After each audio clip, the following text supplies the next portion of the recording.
This video has kindly been sponsored by Spitch. Spitch is a fantasy football app where you can test your management skills against others and win real prizes. Create a lineup within the budget every match day and score points powered by Opta Stats. During the creation of your lineup, make various tactical decisions like picking your captain and choosing your formation. Managers then with the most points enter the win zone and win real prizes. It's completely free to download and there's some free tournaments to enter as well, so give it a try using the link in the description box below. Get registered and start building your perfect 11 for the upcoming match day. Hey guys, and welcome back to FPL TV.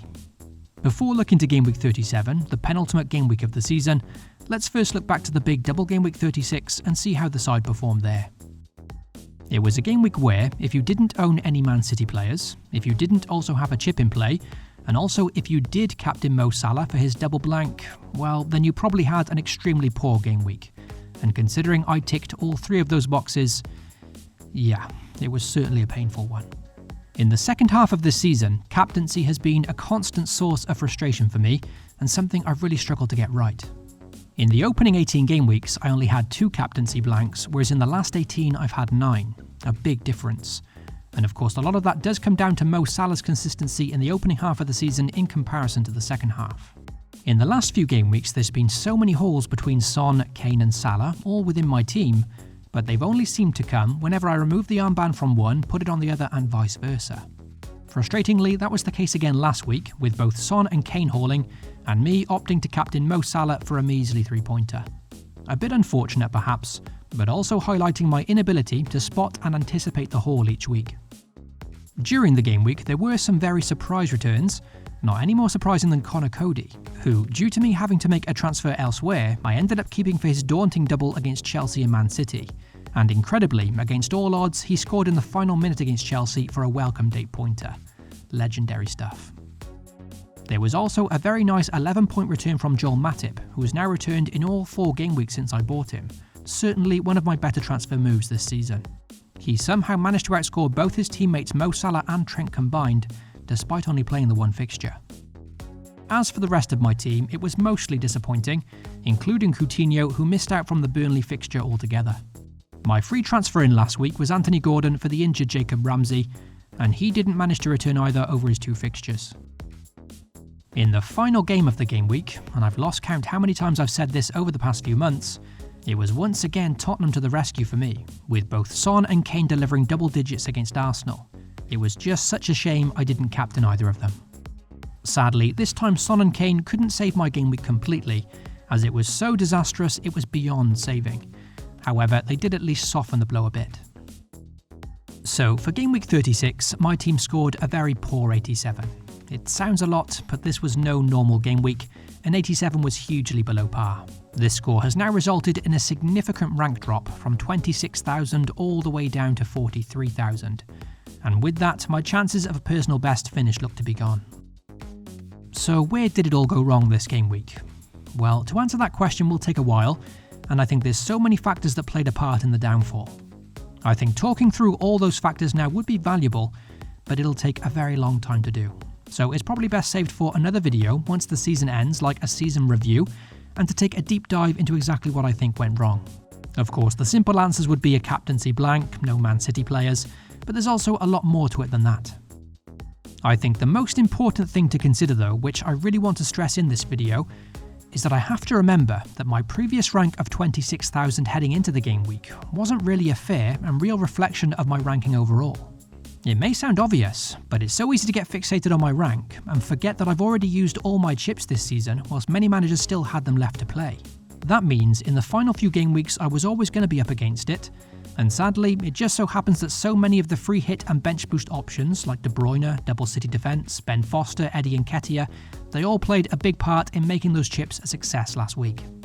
It was no doubt a very hard game week to stomach, but all I can say is congratulations to those of you who did stay patient with those chips and absolutely nailed them last week.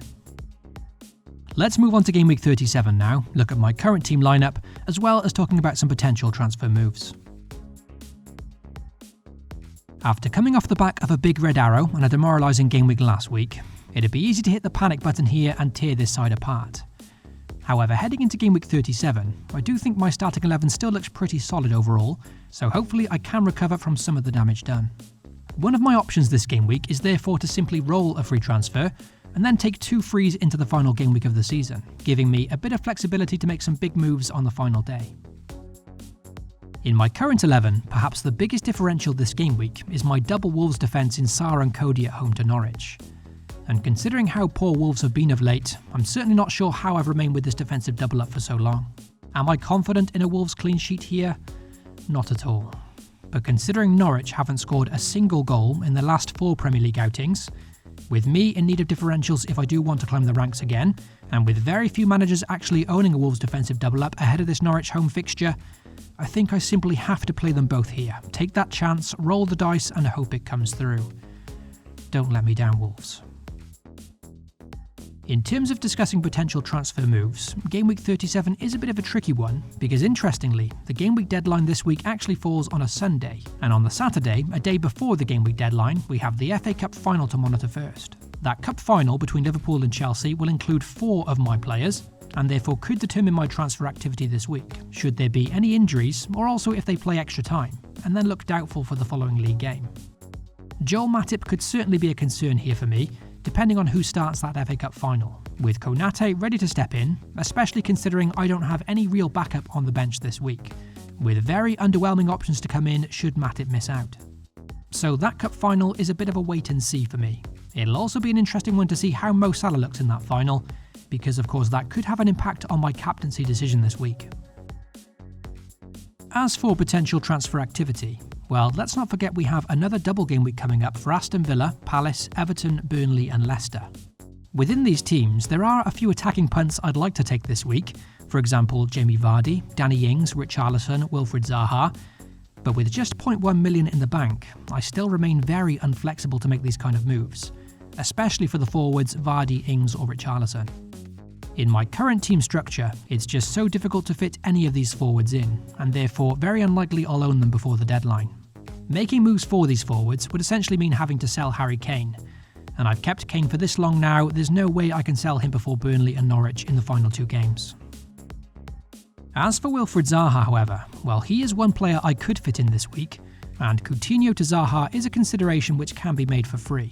However, despite Coutinho not being guaranteed of starting both games here for Villa, I'm not sure I can sell him before his double with back-to-back home games. Sadly, I'm also 0.1 million off Bukayo Saka up to Zaha, which I'd have probably done had I had enough money in the bank. Zaha looks to be a decent differential for this double game week, and I also quite like his Game Week 38 fixture at home to former club United, a game that I can certainly see him scoring in. So, with a move for a midfielder also looking very difficult for me this week, I'd say the most likely transfer I'll make, if any, is a defensive one, and with just that 0.1 million in the bank to spend, Fabian Schär up to Ryan Sessegnon at 4.3 million could be the move I make. Despite not having a double game week, Sessegnon is offering superb value into this Spurs side, with 2 single game week fixtures against Burnley and Norwich to end the season, 2 great chances for clean sheets. He would provide me with excellent backup this game week should Joel Matip get rotated, and then I'll certainly utilise him against Norwich in Game Week 38. At 4.2 million, and also within my range for a transfer of Fabian Schär, Mason Holgate does too come into my consideration for his double game week. Surprisingly, under Frank Lampard, Everton actually have a decent defensive home record, so Holgate is not a bad shout as a budget way into this double game week consisting of 2 home fixtures. However, within this transfer, I also want a solid option for Game Week 38 as well, and that's where I prefer Sessegnon, I think, as well as the increased attacking threat. For the captaincy in Game Week 37, with me only having 2 double game week players as things stand, and with that likely being all I'm going to have, then the only double game week player I can consider for captaincy is Coutinho. The Brazilian does have back-to-back home games, and notably, he did just put pen to paper and has now become a permanent Villa player, so who knows, perhaps that can reignite a bit of form in him. However, of late, even his starting place isn't guaranteed, with Buendia providing him with some very stiff competition, and Coutinho's attacking threat has been very minimal in recent game weeks. Considering his current form and underwhelming stats, captaining Coutinho here would purely be on the basis of him having a double game week. If not Coutinho, then it's likely I'll be relying on a single game week player, which wouldn't be the first time for me this season in a double. Son Heung-min is probably the sensible choice here, at home to Burnley, who is looking particularly hungry at the moment due to him being in the hunt for the Golden Boot, whilst his teammate Harry Kane will no doubt be a very strong captaincy differential for me in this fixture. For me, I think captaining a Spurs player here will depend on the fitness of James Tarkowski, because if he is out injured, that will significantly weaken the Burnley defence and therefore improve the prospects of Son and Kane even more. If he is past fit though, then in general I'm not so sure on going through with the Spurs captain. Firstly and importantly, it is the early kickoff, which shouldn't but does have an impact on my thinking, and Burnley will surely park the bus here in the hope to scrape a point in their battle for Premier League survival.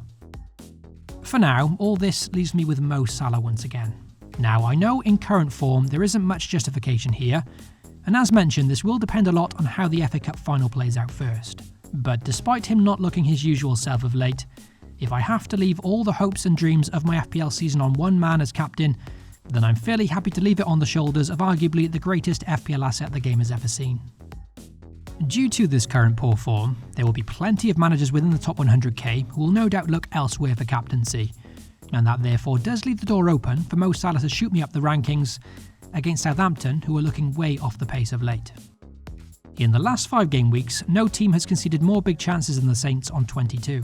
They've also conceded the most shots inside the box in that time, as well as conceded the most goals, 15 conceded in their last 6 games. So, although captaining Salah here could once again end in tears, if he does get a start here, there's definitely haul potential, and that's why I'm tempted just to leave the armband with him this week. So that's all my thoughts heading into Game Week 37.